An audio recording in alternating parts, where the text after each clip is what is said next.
आपल्या हिंदू धर्मात अक्षय तृतीया सणाला विशेष महत्त्व आहे। हा दिवस 3.5 मुहूर्तापैकी एक मानला जातो। हा दिवस शुभ कार्यासाठी अत्यंत भाग्याचा आहे। वैदिक पंचांगानुसार अक्षय तृतीया यंदा 2025 मध्ये 30 एप्रिल 2025 रोजी साजरी केली जाणार आहे। हिंदू पंचांगानुसार वैशाख महिन्यातील शुक्ल पक्षातील त्रयोदशी तिथीला अक्षय तृतीया हा सण साजरा केला जातो। हा दिवस 3.5 मुहूर्तापैकी एक मुहूर्त मानला जातो। या दिवशी शुभ कामाची सुरुवात, पूजा आराधना, जप तप ध्यान केल्याने अक्षय पुण्याची प्राप्ती होते। असं म्हटलं जातं की या दिवशी सोने चांदी, वाहन, प्रॉपर्टी खरेदी करणे देखील खूप शुभ मानलं जातं। तर यंदा अक्षय तृतीयाची जी तिथी आहे तर ती 29 एप्रिलला संध्याकाळी 5:31 सुरू होईल आणि 30 एप्रिल रोजी दुपारी 2:12 संपेल। अशा स्थितीत उदया तिथीनुसार आपल्याला 30 एप्रिल रोजी बुधवारी अक्षय तृतीया हा सण साजरा करायचा आहे। पूजेचा जो शुभ मुहूर्त आहे तर तो पहाटे 5:31 पासून तर 12:18 पर्यंत असणार आहे। या कालावधीमध्ये तुम्ही अक्षय तृतीयाची पूजा आपल्या घरामध्ये करू शकता। त्याचबरोबर या दिवशी अक्षय तृतीयेला तुम्ही घरामध्ये माती, पितळेची भांडी किंवा पिवळी मोहरी देखील खरेदी करू शकता। अक्षय तृतीयेच्या दिवशी आपल्याला अगदी साधा सोपा एक उपाय करायचा आहे।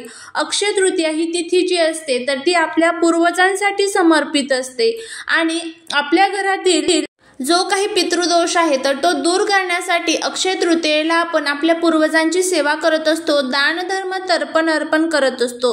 तर अशा स्थितीत आपले जे पूर्वज आहेत तर ते मृत्यू लोकांना पृथ्वी तलावरती येतात तेव्हा ते कोणाच्या स्वरूपात येतात तर ते गाय, कुत्रा आणि कावळ्याच्या स्वरूपामध्ये येत असतात। त्यामुळे या दिवशी आपल्याला आपल्या घराच्या बाहेर कावळ्यासाठी ही एक वस्तू खाण्यासाठी ठेवायची आहे। यामुळे काय होईल तर आपल्या 3 पिढ्यांचा पितृदोष कायमचा संपेल। आपल्या घराची प्रगती ही कोणीच थांबवू शकणार नाही। ही संधी अजिबात सोडू नका। कोणत्याही परिस्थितीमध्ये तुम्हाला जरी वेळ नसला तरीही थोडासा वेळ काढून तुम्हाला हा जो उपाय आहे तर तो करायचा आहे। खूप महत्त्वाची तिथी असते, वर्षातून एकदाच ही तिथी येते आणि ह्या तिथीला जर आपण आपल्या पूर्वजांची उपासना केली तर जीवनामध्ये प्रत्येक कामामध्ये आपल्याला यश जे आहे तर ते मिळत असतं। अक्षय तृतीयेच्या दिवशी हा उपाय आता आपल्याला कसा करायचा आहे, कोणत्या वेळेत करायचा याबद्दलची संपूर्ण माहिती आज या व्हिडिओमध्ये मी तुमच्याबरोबर शेअर करणार आहे। त्यामुळे व्हिडिओ हा स्किप न करता शेवटपर्यंत पाहत रहा। चॅनलवरती नवीन असाल तर सबस्क्राईब करा आणि असेच नवनवीन व्हिडिओ बघण्यासाठी बेल आयकॉनला हे प्रेस करा। कमेंटमध्ये जय माता लक्ष्मी लिहायला विसरू नका, जेणेकरून माता लक्ष्मीची तुमच्या कुटुंबावरती भरभरून कृपा होईल। अक्षय तृतीयेच्या दिवशी पहाटे उठून स्नान करून स्वच्छ वस्त्रे परिधान करावी। त्यानंतर आपलं घर स्वच्छ करून श्री विष्णू आणि देवी लक्ष्मीच्या मूर्तीची किंवा फोटोची पूजा करावी। श्री विष्णूला चंदन, पिवळे फुलं, देवी लक्ष्मीला कुंकू, गुलाब, कमळ अर्पण करावे। सुकामेवा, खीर, बतासे, गुळ अर्पण केल्यानंतर श्री विष्णू आणि देवी लक्ष्मीच्या स्तोत्र आणि मंत्रांचे मनोभावे आराधना करावी। त्यानंतर आरती करून पूजा संपन्न करावी। या दिवशी गरीब गरजू व्यक्तीला दान करावे। अक्षय तृतीयेला केले जाणाऱ्या दान, मंत्र, जप, यज्ञातून मिळणारे पुण्य हे अक्षय असते, जे व्यक्तीला आयुष्यात सुख समृद्धी घेऊन येत असते। आपल्या पौराणिक ग्रंथानुसार अक्षय तृतीयेच्या दिवशी श्री विष्णूच्या 6व्या रूपाचा म्हणजेच परशुराम रूपाचा जन्म झाला होता। तसेच या दिवशी देवी गंगा देखील पृथ्वीवरती अवतरली होती। याच दिवसापासून सतयुग, द्वापरयुग आणि त्रेतायुगाची सुरुवातही झाली होती। त्यामुळे या दिवसाला अनन्य महत्त्व देण्यात येतं। या दिवशी केलेले उपाय आणि सेवेचं अक्षय पुण्य हे आपल्याला मिळत असतं आणि आपल्याला प्रत्येक अडचणीमधनं बाहेर काढण्याचं काम हे उपाय आणि सेवा करत असतात।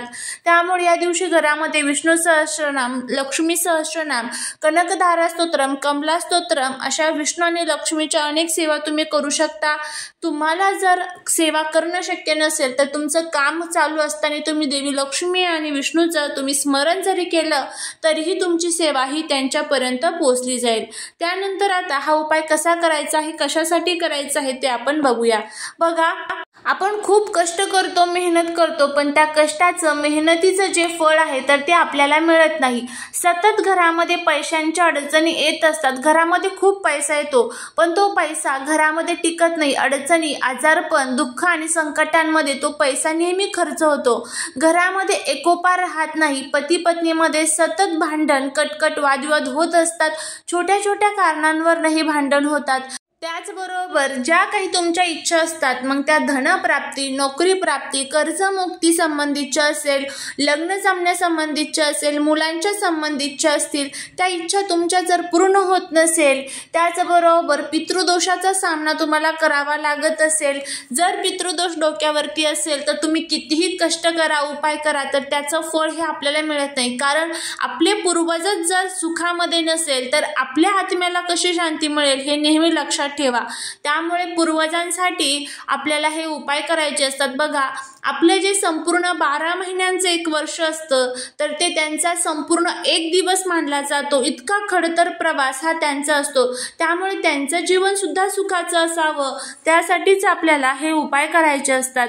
तर आता काय करायचं आहे तुम्हाला? सर्वात प्रथम तुमच्या आजूबाजूला, घराच्या बाहेर, बाल्कनीमध्ये जिथे कुठे कावळा येत असेल त्या कावळ्याला तुम्हाला ही वस्तू खाऊ घालायची आहे. सर्वात प्रथम सकाळी लवकर उठून स्वच्छ आंघोळ करून त्यानंतरच हा नैवेद्य तुम्हाला बनवायचा आहे. जर घरामध्ये सुतक पिरियड्स असेल तर तुम्हाला हा नैवेद्य बनवता येणार नाही. या उपायाने तुमच्या घराची, पतीची, मुलांची भरभरून प्रगती होईल. नक्की उपाय करून बघा, ही संधी सोडू नका. यासाठी तुम्हाला सर्वात प्रथम थोडीशी खीर जी असते तांदळाची, तर ती बनवून घ्यायची आहे. या दिवशी तांदळाच्या खिरीला विशेष महत्त्व दिलं जातं आणि ही तांदळाची खीर तुम्ही फक्त तांदळाचीच बनवायची आहे. म्हणजे शेवयाची किंवा रव्याची खीर इथे आपल्याला चालणार नाही. आपल्या पूर्वजांसाठी तांदळाचीच खीर तयार केली जाते. त्यानंतर थोडीशी कणिक मळायची आहे. कणिक ज्यावेळेस तुम्ही मळणार आहात त्यामध्ये मीठ टाकायचं नाही, साधी कणिक मळायची आहे आणि त्यापासून तुम्हाला चपाती तयार करून घ्यायची आहे. त्यावरती हा जो नैवेद्य आहे म्हणजेच खीर जी आहे तर ती ठेवायची आहे. एका प्लेटमध्ये हा नैवेद्य तुम्ही ठेवलेला आहे. नंतर हा नैवेद्य तुम्हाला तुमच्या संपूर्ण घरातून फिरवायचा आहे. तुमचं हॉल, किचन, बेडरूम, एक सुद्धा रूम तुम्हाला सोडायची नाहीये. कारण या दिवशी आपले पूर्वज जे आहेत तर ते सूक्ष्म स्वरूपामध्ये आपल्या घरात निवास करत असतात. तुमच्या पूर्वजांचं स्मरण करायचं आहे ज्यावेळेस तुम्ही हा नैवेद्य घरामध्ये फिरवणार आहात. त्यानंतर तो घराच्या बाहेर घेऊन यायचा आहे आणि तुमच्या बाल्कनीमध्ये, टेरेसवरती, पत्र्यावरती, घराच्या आजूबाजूला, एखाद्या झाडाखाली, जिथे कुठे तुम्हाला वाटत असेल की तर पशु पक्षी येत असतील तर तिथे तुम्हाला हा नैवेद्य ठेवायचा आहे.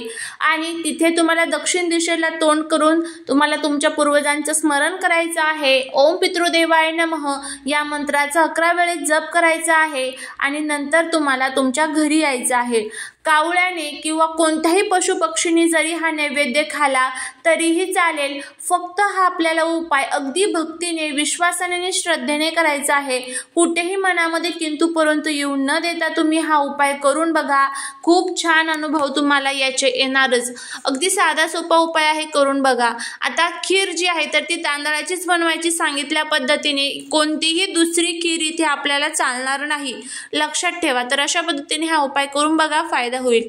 चालेली सेवा ही महाराजांच्या चरणी रुजू करते. तुम्हाला जर हा व्हिडिओ आवडला असेल तर लाईक, शेअर आणि सबस्क्राईब करायला विसरू नका. भेटूया पुढच्या एका छानशा नवीन व्हिडिओत एका नवीन माहितीसोबत. श्री स्वामी समर्थ.